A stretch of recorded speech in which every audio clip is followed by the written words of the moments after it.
Hello parents, तो कैसे हैं आप लोग। उम्मीद करता हूँ सभी अच्छे होंगे। तो 26 सितंबर का पेपर कक्षा 8वीं विषय विज्ञान, ठीक है, सीजी बोर्ड वाले स्टूडेंटों के लिए 26 सितंबर का पेपर आ चुका है पेरेंट्स। त्रैमासिक परीक्षा 2022-23 जो आपकी तिमाही एग्जाम है उसका पेपर है पेरेंट्स। कंप्लीट पेपर देखने वाले हैं 8वीं के लिए विषय विज्ञान। समय 2 घंटे मिल रहे हैं पेरेंट्स आपको। यहाँ पे समय कितना 2 घंटे और पूर्णांक यहाँ पे आपका 50 नंबर का पेपर होने वाला है। तो कंप्लीट पेपर का सोल्यूशन देखेंगे पेरेंट्स, हर एक क्वेश्चन का सोल्यूशन देखेंगे। यहाँ पे सारे क्वेश्चनों का सोल्यूशन जो आपको इस वीडियो में बताया जाएगा, ठीक है। तो अगर चैनल को आपने अभी तक सब्सक्राइब नहीं किया तो यार जो लाल वाला बटन उस पर जरूर क्लिक करें। देखो प्रश्न नंबर 1 कह रहा है यहाँ पे कि खाली स्थान भरिए, ठीक है। तो खाली स्थान अपने को यहाँ पे भरना है कि सबसे चमकीला ग्रह है। तो भैया सौर मंडल में सबसे चमकीला ग्रह जो है पेरेंट्स वो शुक्र ग्रह है, ठीक है। कौन सा ग्रह है? शुक्र ग्रह। तो यहाँ पे आपको शुक्र लिख लेना है।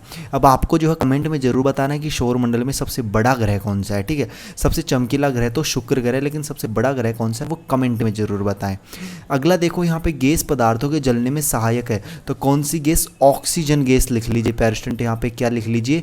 ऑक्सीजन गैस लिख लीजिए यहाँ पे, ठीक है। ऑक्सीजन गैस यहाँ पे आपको लिख लेना है। अगला देखिए धातुओं की संख्या अधातुओं से हमेशा क्या है? अधिक है पेरेंट्स, ठीक है। क्या है? अधिक है, लिख लीजिए। भंगुर होती हैं अधातुएं, यहाँ पर भंगुर होती हैं पेरेंट्स, ठीक है। तो अधातुएं यहाँ पे लिख लीजिए आप। अम्ल वर्षा जो है वो किसके कारण बनती है? एक तो नाइट्रस सल्फाइड, ठीक है। किसके कारण? सॉरी नाइट्रस ऑक्साइड, एक तो लिख लीजिए आप यहाँ पे, मैं लिख देता हूँ नाइट्रस ऑक्साइड, ठीक है। क्या लिखना आपको?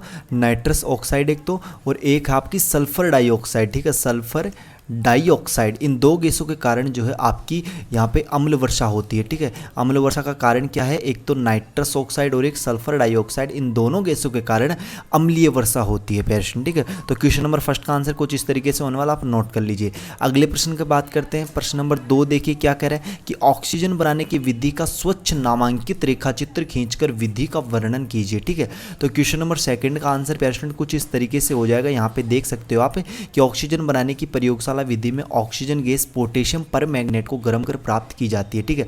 जिसकी समीकरण, जिसका जो रासायनिक समीकरण है वो यहाँ पे कुछ इस तरीके से देख सकते हो आप। 2 अणु लेने हैं KMnO4 के, फिर बनेगा क्या? K2MnO4, ठीक है, plus MnO2 plus O2 gas जो है वो रिलीज हो जाएगी। यहाँ पे O2 गैस जो है अपने को प्राप्त हो जाएगी, ऑक्सीजन गैस। और बाकी इसका नामांकित चित्र पेरेंट्स कुछ इस तरीके से जो आपको इसका नामांकित चित्र यहाँ पे बनाना है। पेरेंट्स चैनल को सब्सक्राइब नहीं किया तो यार चैनल को जरूर सब्सक्राइब कर लेना, बेल का नोटिफिकेशन उस पर ऑल पे सेट कर लेना। अभी कर लो, जो लाल वाला बटन उस पर एक बार जरूर क्लिक करें, क्योंकि यहाँ पे जो आपको सभी सब्जेक्ट, ऑल सब्जेक्ट, ठीक है, सभी सब्जेक्ट, सभी विषयों के पेपर यहाँ पे आपको सोल्यूशन सहित, उनके आंसर सहित आपको यहाँ पे बताए जाएंगे, ठीक है। तीसरे प्रश्न की बात करते हैं। यहाँ पे प्रश्न नंबर 3 देखिए, सही जोड़ी बनाइए और इसकी PDF भी आपको मिलेगी। ऑक्सीजन को मिला लेना है आपको श्वसन से, नाइट्रोजन को मिला लेना है पेरेंट्स भोज्य पदार्थों को ताज़ा रखने में। आप जो कुरकुरे खाते हैं, जो चिप्स वगैरह खाते हैं, जो पैकेट आपको भरा हुआ दिखता है, ठीक है, लेकिन अंदर माल कम रहता है, ठीक है, लेकिन जो उसमें हवा रहती है वो कौन सी गैस रहती है? वो नाइट्रोजन गैस रहती है, ठीक है। क्या रहती है?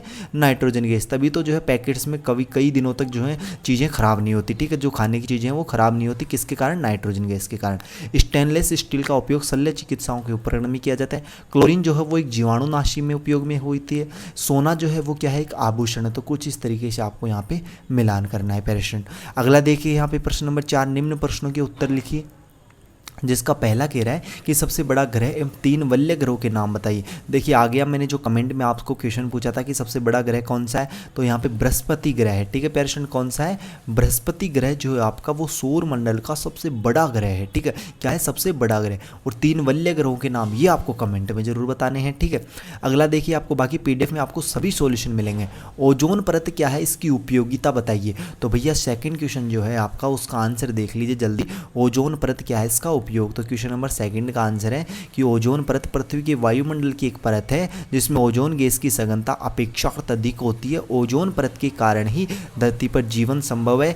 यह परत सूर्य के उच्च आवृत्ति के पराबैंगनी प्रकाश की 90 से 99% मात्रा अवशोषित कर लेती है, जो पृथ्वी पर जीवन के लिए हानिकारक है। पृथ्वी के वायुमंडल का 91% से अधिक ओजोन यहाँ मौजूद है। अगले प्रश्न की बात करते हैं। प्रश्न नंबर 3 देखिए कि रासायनिक अभिक्रिया से आप क्या समझते हैं, ठीक है।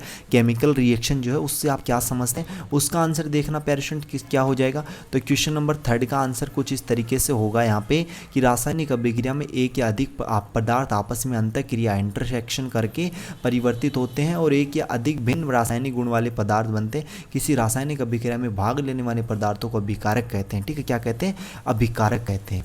अगला प्रश्न देखिए यहाँ पे, इसके अगले का क्वेश्चन की बात करते हैं कि क्या होने वाला अगला प्रश्न। तो पेशेंट अगला प्रश्न कह रहा है कि अभिकारक तथा उत्पाद किसे कहते हैं। ठीक है, अभिकारक तथा उत्पाद किसे कहते हैं। तो इसका आंसर कुछ इस तरीके से हो जाएगा। यहाँ पे क्वेश्चन नंबर 4 का जो सॉल्यूशन होगा वो कुछ इस तरीके से होगा कि वे पदार्थ जो रासायनिक अभिक्रिया में भाग लेते हैं वह अभिकारक कहलाते हैं तथा अभिक्रिया के पूरा होने के बाद निर्मित पदार्थ उत्पाद कहलाते हैं। ठीक है, क्या कहलाते हैं, उत्पाद कहलाते हैं। अगले प्रश्न की बात करते हैं, प्रश्न नंबर 5वां देखिए। प्रश्न नंबर 5 कह रहा है कि उत्कृष्ट धातु किसे कहते हैं। ठीक है पेशेंट, उत्कृष्ट धातु किसे कहते हैं। तो इसका आंसर जो होगा वो कुछ इस तरीके से होगा। किस तरीके से होगा या आप यहाँ पे देख सकते हो। क्वेश्चन नंबर 5 की बात कर रहे थे यहाँ पे। तो पेशेंट चैनल को यार अभी सब्सक्राइब कर दो, जिसने अभी तक सब्सक्राइब नहीं किया है, जिसने लाल वाला बटन क्लिक नहीं किया। बहुत मेहनत से जो आपके यार ये आंसर तैयार किए जा रहे हैं, तो इस मेहनत के लिए चैनल को सब्सक्राइब करना बनता है। ठीक है, आपका एक सब्सक्राइब हमारे लिए मोटिवेशन का काम करता है, तो इस मोटिवेशन को जरूर बनाएं। तो लाल वाला बटन यार उस पर एक बार जरूर क्लिक करें, बेल का नोटिफिकेशन उस पर ऑल पे सेट कर लें। देखो क्वेश्चन नंबर 5 की बात करते हैं। सभी सब्जेक्ट के सॉल्यूशन मिलेंगे आपको यहाँ पे। ठीक है, उत्कृष्ट धातुएं या राज धातुएं। तो उत्कृष्ट धातुएं क्या है कि वे धातुएं जिनका आर्द्र वायु के संपर्क में रहने के बावजूद क्षरण और ऑक्सीकरण बहुत कम होता है। जैसे उदाहरण के तौर पे रजत, स्वर्ण, प्लेटिनम, रोडियम, पैलेडियम आदि प्रमुख क्या हैं, ये उत्कृष्ट धातुएं हैं। कौन सी धातुएं पेरिस्टेंट, उत्कृष्ट धातुएं हैं। अगले प्रश्न की बात करें तो अगला प्रश्न यहाँ पे कह रहा है आपको कि संक्षारण से आप क्या समझते हैं, विद्युत लेपन कर धातुओं को किस प्रकार संक्षारण से बचाया जा सकता है। तो इसका आंसर कुछ इस तरीके से नोट कर लेना यहाँ पे। क्वेश्चन नंबर 6 का आंसर है कि जब कोई धातु जल और वायुमंडल के संपर्क में आती है तो नमी और वायुमंडल में उपस्थित ऑक्सीजन के कारण यह धातु ऑक्साइड, हाइड्रोक्साइड, कार्बोनेट आदि में परिवर्तित हो जाती है, अर्थात धातु धीरे धीरे नष्ट होना शुरू हो जाती है, जिसे जंग लगना या संक्षारण कहते हैं। ठीक है, क्या कहते हैं, उसे जंग लगना या संक्षारण कहते हैं। अब इसका अपने को जो आगे क्या था क्वेश्चन, देखो 2 क्वेश्चन थे इसमें कि संक्षारण से आप क्या समझते हैं। इसके बाद में था कि धातुओं को किस प्रकार संक्षारण से बचाया सकता है। कहने का मतलब धातुएं जो होती हैं उन्हें लोहे, उनमें जंग लगने से उन्हें किस प्रकार से बचाएंगे, तो अन्य धातुओं के साथ मिश्रित करके उन्हें बचाएंगे। इसमें लिख सकते हैं कि इसमें 2 या 2 से अधिक धातुओं को आपस में मिश्रित किया जाता है। जैसे लोहे या स्टील को कम क्रियाशील पदार्थों के साथ मिश्रित किया जाता है, यहाँ कम क्रियाशील धातु जैसे क्रोमियम या मैग्नीशियम आदि का उपयोग किया जाता है। इसके द्वारा लोहे आदि अधिक क्रियाशील पदार्थों का संक्षारण, उन्हें जो जंग लगती है उससे रोका जा सकता है। उदाहरण के तौर पे लोहे और कार्बन को मिश्रित करके स्टेनलेस स्टील बनाया जाता है। जैसे आप देखते हो अपने जो लोहे के जो जैसे दरवाजे होते हैं, गेट वगैरह होते हैं, तो उनमें अपन क्या करते हैं, उनमें पेंट करते हैं, तो अपने को मैग्नीशियम उसमें उपस्थित होता है, तो वहाँ पे क्या उनमें जंग नहीं लगती। ठीक है, तभी जो है लोहे के वस्तुओं पे जो है वहाँ पे पेंट किया जाता है ताकि उन्हें जंग से बचाया जा सके, उन्हें संक्षारण किया जा सके। अगले प्रश्न की बात करते हैं, क्वेश्चन नंबर 7 देखें यहाँ पे कि आभूषण बनाने में सोने व चांदी का उपयोग क्यों किया जाता है। ठीक है, कि आभूषण जो बनते हैं उनमें सोने व चांदी का ही उपयोग क्यों किया जाता है, लोहे का उपयोग क्यों नहीं किया जाता। तो इसका आंसर क्या हो गया पेरिस्टेंट, इसका आंसर कुछ इस तरीके से हो जाएगा।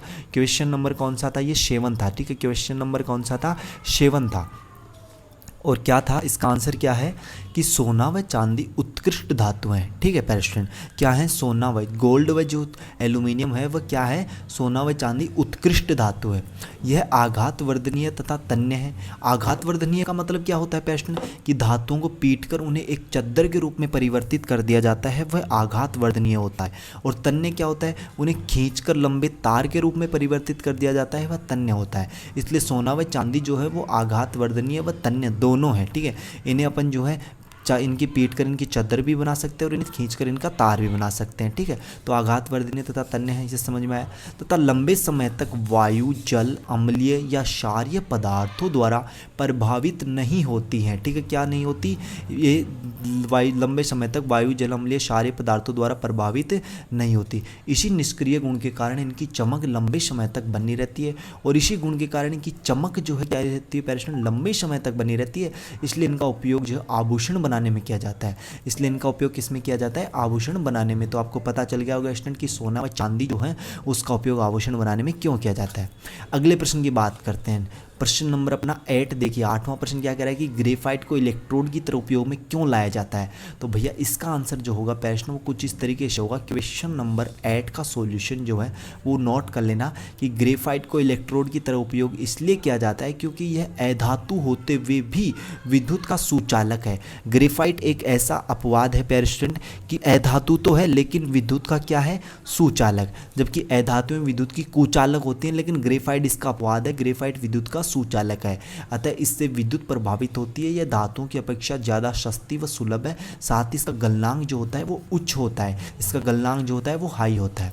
अगले प्रश्नों की बात करते हैं तो प्रश्न अगला 9वां प्रश्न है, कुछ रेशे संश्लेषित रेशे क्यों होते हैं। प्लास्टिक पर्यावरण प्रदूषण का कारण कोई 2 उदाहरण समझाइए। इनके अपने को कारण बताते हैं, बताने कि ध्रुव तारा हमें स्थिर प्रतीत क्यों होता है, सूर्य हमें सबसे बड़ा और सबसे चमकदार क्यों दिखाई देता है, विद्युत प्लग थर्मोसेटिंग प्लास्टिक के क्यों बनाए जाते हैं। तो बाकी के अपने 5 क्वेश्चन रह रहे हैं। 5 क्वेश्चनों का आंसर अपन नेक्स्ट वीडियो में कवर करने वाले हैं प्यारे स्टूडेंट। कमेंट में आपको जरूर बताना, अगर आप खुद से इनका आंसर देख लेते हो तो अच्छी बात है, बाकी आपको नेक्स्ट वीडियो में बताया जाएगा।